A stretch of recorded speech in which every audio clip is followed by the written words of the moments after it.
What's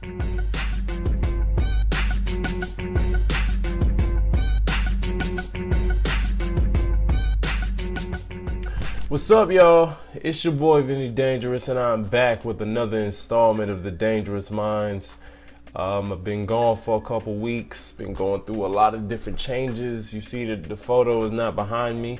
It's because I just moved into a new apartment and I haven't had time to really set up like I want to, but I wanted to make sure I get out an episode this week because there was one particular conversation piece that I'm glad is still relevant for me to talk about because I got a lot to say about it. Okay, so we all know by now the story about Joe Budden versus Lil Yachty on the Everyday Struggle. I just got finished watching the Everyday Struggle, a few episodes actually. I watched that episode and I watched a few more episodes where they talk about Kendrick's album, when they had an interview with Wale. And one of the main things that I've come away with the show itself is the fact that DJ Academics is annoying. He is very annoying, and I really hope that people are not looking towards this guy as a representation of my generation. He is literally a microwavable, whatever's hot, he's co-signing it. Whatever the people say is hot, he's co-signing it without really having any type of real opinion. And when real music comes out, he doesn't know how to digest it.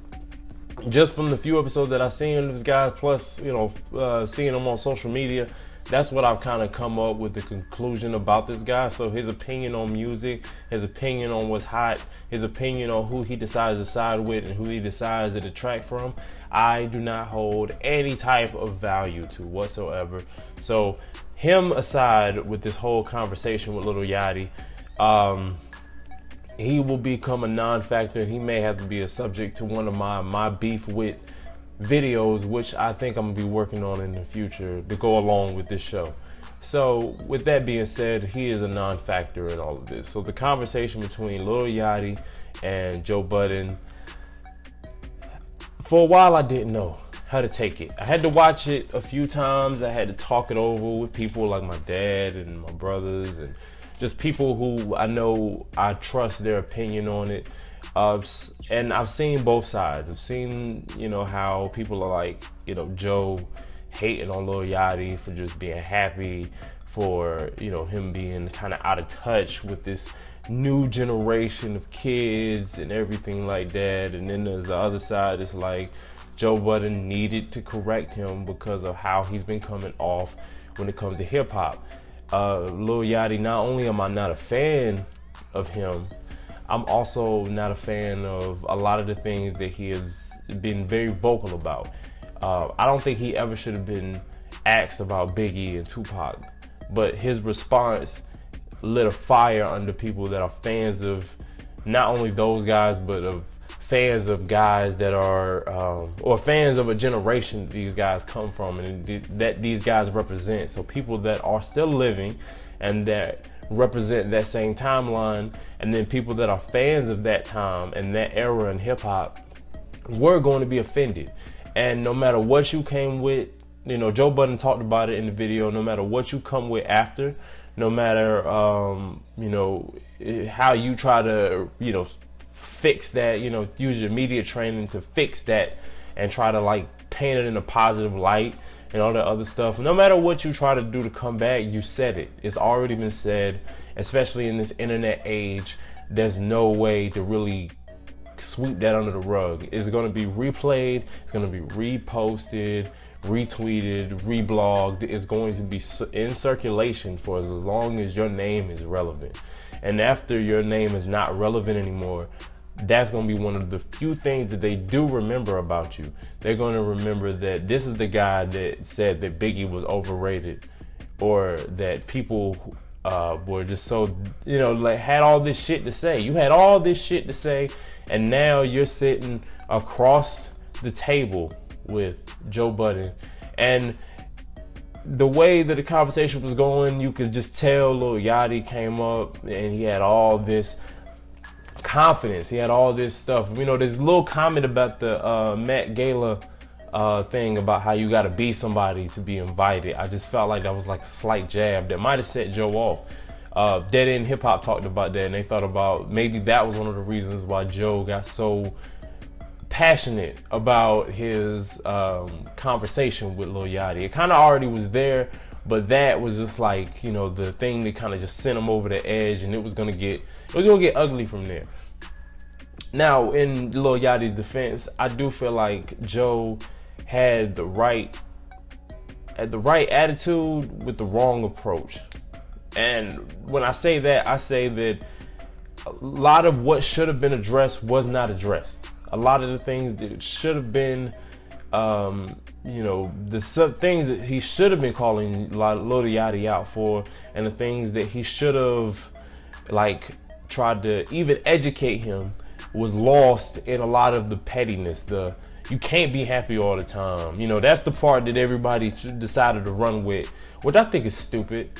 There was so much in that conversation. It was about 28, 30 minutes of a back and forth thing, and you take one little excerpt from this interview and you run with it. And the internet, that's all they took away from the conversation, is that Joe Budden, the headlines read, Joe Budden was hating on Lil Yachty for being happy. And like, no, that's not what he was talking about. If you listen to the full thing, or if you try to at least understand the full conversation that was being had, that was a small part of a bigger scale that was trying to get across. But you could tell as the conversation was going, Lil Yachty started to freeze up. He started to realize that he really did not have an answer. That's why when they asked him, did you have a 360 deal? He didn't have anything to say. He just said, I don't know. And no matter who you are in the music industry, that's fucking dumb. That's really dumb. And like, that could have been a time with Joe, or somebody like Joe, somebody that's more educated, that's been through the music industry, and see how these guys get chewed up and spit out all the time. Could have educated him more.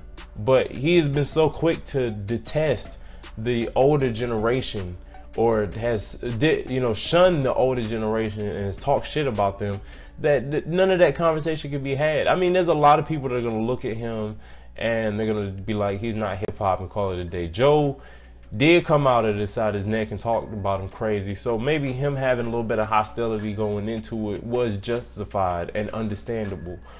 But there is a certain way of like what you represent that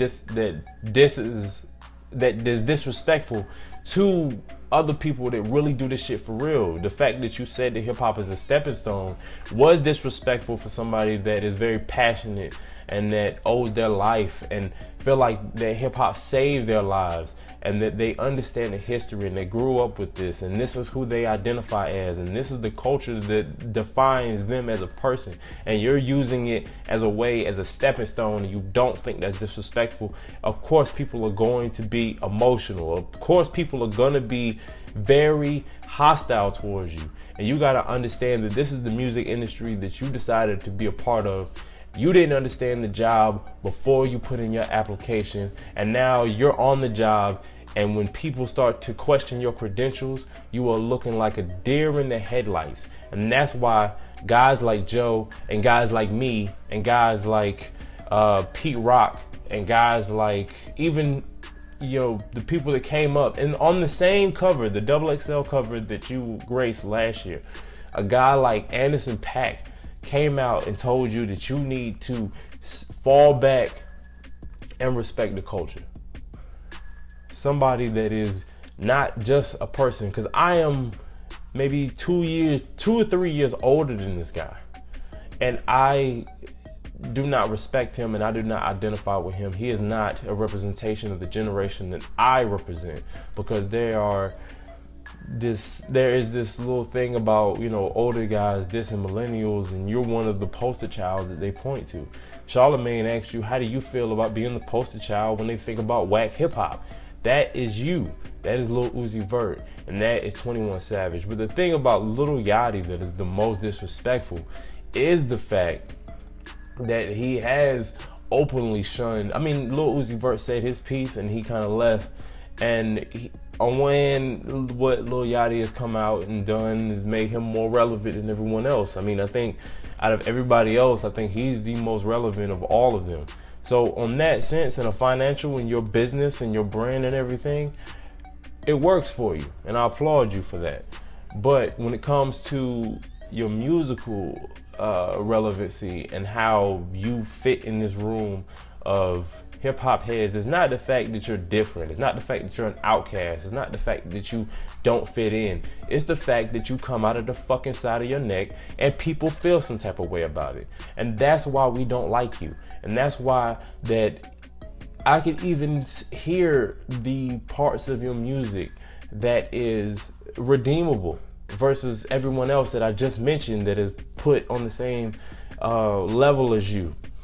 But the thing is, at least they had the right mind to shut the fuck up. And that's what my problem is with you, because you don't know how to shut the fuck up. But my real beef with this whole situation, just like I mentioned earlier, like I said, Joe was in the wrong. He had the right idea with the wrong approach. Lil Yachty was on the wrong for everything that I just mentioned. But my real beef about this situation is how the media handled it. How the publications and the blogs and the YouTubers have all tried to spin this situation by using an excerpt and turning this thing into an infamous waste of time.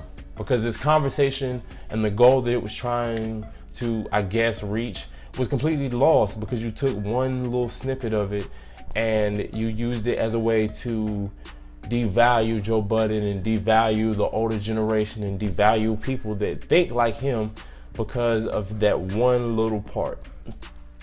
I don't think Joe was the right person to represent that part of the conversation, but that part of the conversation and those people that think the same way or feel the same way that he does is real, and it should not be disrespected. And that's my problem with the media in general. Just like I spoke about it on my second episode of the podcast, I spoke about how the XXL cover, and I spoke about all those guys, and out of all the people that were on that cover, everybody that's getting the most shining praise is the ones that's most whack. And then they try to take certain people and try to paint them in this genius light. Guy, you know, this is just this generation. This is how they operate, and that's not the case. This is coming from somebody that's in that same generation, and I can tell you right now that it's media perception that is trying to allow this type of mentality to thrive, and y'all trying to place it as fact. The media is trying to spin this shit just like they're trying to spin all these whack dudes and make them into more than what they are. And the only solution that I got for that problem is that we should ignore them. Joe shouldn't have acknowledged Lil Yachty. Nobody should acknowledge any of these guys from now on, because just like Fetty Wap last year, just like Rich Homie Quan the year before that, and just like Trinidad James a few years ago, once their name becomes irrelevant, they disappear. All of their so-called fans, all of the radio play, all the publicity, all the people that were hyping them up, they're gone because you guys are not hot anymore. And the only reason why these guys have lasted as long as they did, excuse me, the only reason why these guys have lasted as long as they have is because we give them attention. So let's all do each other a favor. If you're not a fan of the bullshit that is being constantly shoved down your throat by the media and by the radio, ignore them. They'll disappear soon enough. But that's my time.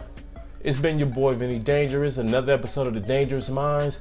The Hip Hop Against Lupus show is May 20th. Make sure y'all be out there. I'll leave more information on my website.